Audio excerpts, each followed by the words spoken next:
నంద్యాల జిల్లా బనగానపల్లి మండలం పలుకూరు గ్రామంలో రామేశ్వర దేవాలయానికి సంబంధించి 36 ఎకరాల భూమి అన్యక్రాంతమైందని దేవాలయానికి సంబంధించిన పూజారి మాకు కంప్లైంట్ ఇవ్వడం జరిగింది. దాదాపు 4 సంవత్సరాల నుంచి కలెక్టర్కి, దేవాదాయ కమిషనర్ గారికి, డిఓ గారికి, చివరకు పోలీస్ డిపార్ట్మెంట్ వారికి కూడా కంప్లైంట్ ఇచ్చినా కూడా న్యాయం జరగలేదు. మాకు పూజారి చెప్పడం జరిగింది. ఇందులో కాకర్ల సరస్వతి, రామాంజనేయులు, భాస్కర్ నాయుడు, శ్రీకాంత్, రవికుమార్ పాల్గొనడం జరిగింది.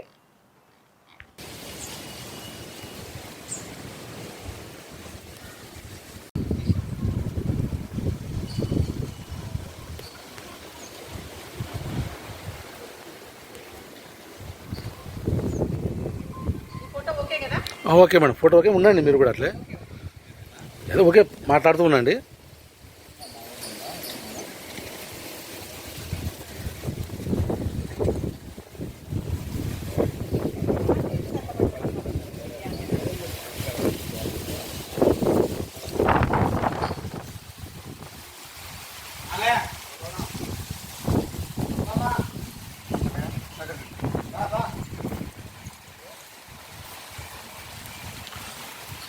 ఈ బోర్డు పైన తీసుకోవచ్చు మేడం.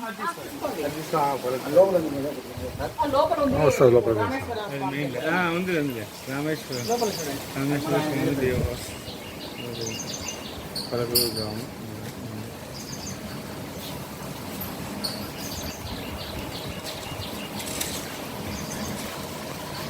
ఆయన చైర్మన్ అని ఇప్పుడే సభ్యులకు ఎక్కువైనా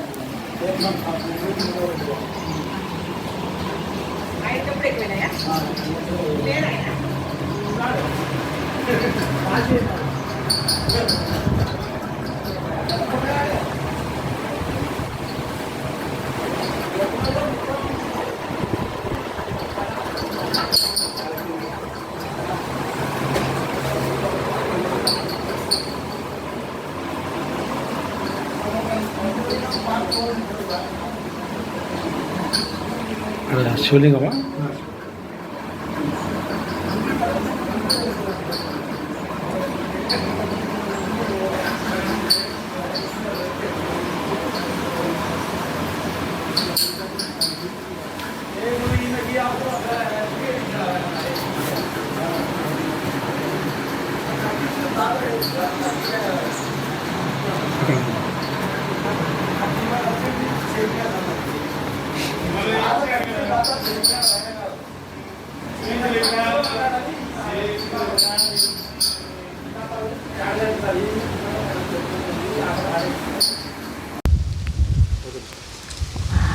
human rights association for justice అండి, మా ఆర్గనైజింగ్ సంస్థ ద్వారా మాకు ఒక కంప్లైంట్ అందింది. గుడి పూజారి, రామేశ్వర స్వామి గుడి పూజారి భాస్కరయ్య గారు, ఈఓ గారు, చైర్మన్ గారు, సమ్ మెంబర్స్ చాలామందినే కంప్లైంట్ ఇచ్చారు మాకు. తర్వాత ఆర్ఎస్ఎస్ వాళ్ళు కానివ్వండి, హిందూ దేవాలయాల రక్షణ సమితి వాళ్ళు కానివ్వండి, సో విశ్వ హిందూ పరిషత్ వాళ్ళు కూడా కంప్లైంట్ ఇచ్చారు. ఒక టెంపుల్లో అన్యాక్రాంతం అవుతుంది భూమి, మీరు వెళ్ళి ఎలాగైనా కూడా దేవాలయాన్ని, వాళ్ళ భూముల్ని రక్షించే విధంగా మీరు మాకు హెల్ప్ చేయండి అని కంప్లైంట్ రావడం జరిగింది. దాదాపు ఒక 20 రోజుల క్రిందట మేము ఇక్కడికి మా టీంలో ఒక మెంబర్ని పంపించాము. ఆమె అన్నీ సర్వే చేసి తీసుకొని వచ్చింది రిపోర్టు. సో నిజమే జరుగుతుంది ఇక్కడ గనులని. మేము ఈరోజు రావడం జరిగింది. నంద్యాల మండలము నంద్యాల జిల్లా బనగానపల్లె మండలము పలుకూరు గ్రామంలో వచ్చి సర్వే చేసిన భూములలో 308, 309 భూములలో 4 ఎకరాల 35 సెంట్లు ఆక్రమణకు గురైందని చెప్పేసి అన్నారు. ఇక్కడ మేము డైరెక్ట్గా గని దగ్గరికి వెళ్ళి మాట్లాడడం జరిగింది.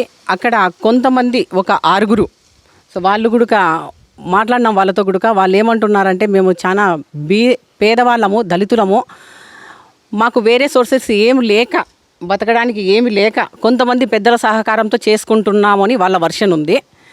సో ఇక్కడ పూజారి గారు, ఇక్కడ వీళ్ళు ఇచ్చిన కంప్లైంట్ ఎట్లా ఉంది అంటే, ఇది దేవాలయానికి సంబంధించింది కదా, దేవాదాయానికి సంబంధించి ఎటువంటి అమౌంట్ ఇవ్వకోకుండా వాళ్ళు స్వతంగా చేసుకొని వాళ్ళే అమౌంట్ తీసుకొని వాళ్ళ జీవనానికి ఉపయోగిస్తున్నారు. అది వదిలేసి దేవాలయానికి సంబంధించినది వదిలేమని చెప్పండి అని మమ్మల్ని ఆశ్రయించడం జరిగింది. సో ఈరోజు వాళ్ళతో మాట్లాడినాము. వాళ్ళు కూడా సానుకూలంగా స్పందించారు. లక్ష్మయ్య గారు అయితేనేమి, గోపాల్ గారు, తర్వాత రాజన్న, ఇటు సైడు పకీరయ్య, వీళ్ళందరూ కూడా సరేనండి దేవునికి సంబంధించినది అంటున్నారు కాబట్టి, అందులో మీరు వచ్చారు కాబట్టి కంపల్సరీ మేము బయటకు వెళ్ళిపోతాము, మేము ఎటువంటి అలిగేషన్స్ పెట్టము అని చెప్పేసి అన్నారు. చాలా సంతోషం అనిపించింది. సో వాళ్ళు పేదలైనా కూడా ఎటువంటి సోర్సెస్ లేకున్నా కూడా దేవునికి సంబంధించినది కాబట్టి మేము బయటికి వెళ్ళిపోతామన్నారు. దేవాలయానికి సంబంధించిన ఈ భూమి యాక్షన్ వేలంపాట వేస్తే వాళ్ళకు కూడా ఛాన్స్ ఇవ్వాలని మా హ్యూమన్ రైట్స్ తరపున మేము అడుగుతున్నాము, మీడియా తరపున. So thank you so much. ఇందులో మా నేషనల్ ఆర్గనైజింగ్ సెక్రటరీ గారు, తర్వాత వైస్ ప్రెసిడెంట్ గారు, డిస్ట్రిక్ట్ వైస్ ప్రెసిడెంట్స్ గారు శ్రీకాంత్, రామాంజనేయులు గారు, భాస్కర్ నాయుడు గారు, రవి గారు పార్టిసిపేట్ చేయడం జరిగింది. భాస్కరయ్య గారు గుడి పూజారిన వాటికి సంబంధించిన భూములకు సంబంధించి వాళ్ళందరూ మెంబర్స్. నా పేరు Kakarla Saraswati, human rights association for justice, Andhra Pradesh మహిళా అధ్యక్షురాలిని. శ్రీ రామేశ్వర స్వామి దేవస్థానం అర్చకుడు భాస్కరయ్య. స్వామివారికి ఇన్కమ్ చాలా తక్కువ ఉన్నది. స్వామివారికి ఉత్సవాలకు చాలా ఇబ్బందికరంగా ఉన్నది. నాకు అర్చకుని జీతం కూడా చాలా ఇబ్బందికరంగా ఉన్నది. ఈ టెంపుల్ ద్వారా వచ్చే ఆదాయాన్ని టెంపుల్కు వినియోగించాలని అర్చకునిగా కోరుతున్నాను. అంతే. ఒకటి మొత్తం 36 ఎకరాలు ఉంది, 4 ఎకరాలు మైనింగ్. అది ఏదో ప్రాసెస్ దానికి జరిగింది. ఇప్పటి నుంచి రావాలి. ఆ డబ్బును టెంపుల్ పెట్టి తెచ్చి వచ్చిన ఇంట్రెస్ట్ దైవ కార్యక్రమం ఉపయోగపడాలని అర్చకునిగా నేను కోరుకుంటున్నాను. లక్ష్మయ్య సార్, నేను పలుకూరు దళిత వ్యక్తిని. మాకు ఎలాంటి జీవనోపాధి లేక అక్కడైతే దేవస్థానం భూమి దాదాపుగా అంతా అయిపోయింది సార్. అక్కడ పెద్ద పెద్దోళ్ళలో తినేసిన ధనవంతులు లాస్ట్ మూమెంట్లో పూడ్చే టైంలో అక్కడ రాయి వేసి వేస్ట్ చేసి పూడ్చే టైంలో మేమేదో కడుపు చేదపట్టుకొని అది ఖాళీగా ఉంది కదా అని పని చేసుకోవడానికి వెళ్ళినాము. మేమంతా కొద్ది రోజుల క్రితమే పోయినాం. వెంటనే మేడం గారు ఇట్లా చేయడం తప్పు అంటే మేము దానికి సానుకూలంగా స్పందించినాం సార్. మాకు అట్లాంటి అవసరం లేదు. ఏదో ధనవంతులలో తిని మిగిలించింది అది వేస్ట్ చేసి పూడ్చే టైంలో మేము ఏదో కొద్ది రోజుల వరకైనా చేసుకొని బతకగలుగుదామని ఆశతో పోయినాం తప్ప వేరేదైతే కాదు. అక్కడ మాకు ఎలాంటి సంపాదన కూడా లేదు సార్. అప్పులు అవుతున్నాయి, దాంట్లో రాయి సరిగా రాదు, వచ్చిందల్లా తినేసిపోయినారు సార్. కానీ అయినప్పటికీ ఇది మంచిది కాదు అని మేడం గారు చెప్పడం వల్ల మేము అక్కడి నుంచి తొలగిపోవడానికి సిద్ధమైనాం సార్. Thank you sir.